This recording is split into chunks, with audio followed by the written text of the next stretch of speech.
Brixton is usually talked about like it appeared in the 20th century, like its story starts with music, migration, or modern activism.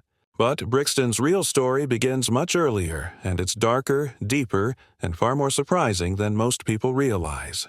The name Brixton comes from Brixey, a Saxon lord who ruled this land over 1,000 years ago. Long before markets, record shops, or street murals, this was farmland owned by elites, quietly shaping London's future. And here to something most people don't know. Brixton once sat at the edge of London as execution route. Prisoners walked past this area on their final journey south. The ground beneath Brixton has seen fear, silence, and final goodbyes long before it ever heard music.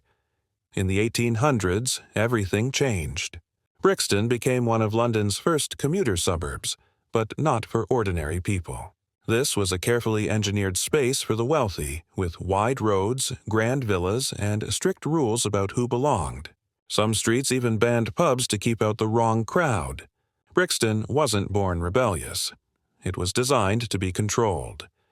Then history flipped the script. After World War II, Britain needed workers, and Brixton became one of the first homes for Caribbean families arriving on the Windrush. Many were housed in buildings originally meant for servants, not families. Overcrowded, underfunded, and ignored. Yet this is where something powerful happened. Brixton didn't just receive culture, it created a new one. Sound systems weren't just music, they were survival. Carnival wasn't just celebration, it was resistance.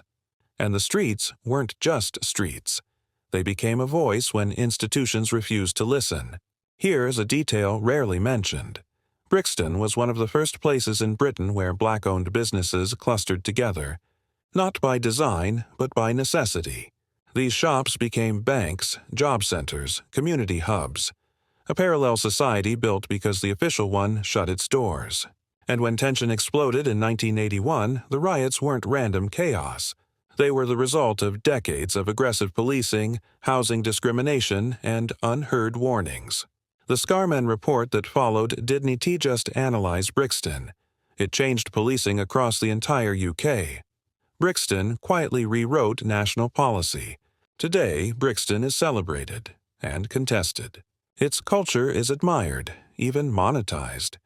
But the deeper truth is this. Brixton was never just a place people moved into. It was a place people fought to belong to. And maybe that's why Brixton still feels different. Because every brick, every beat, every voice carries a memory, not just of struggle, but of survival.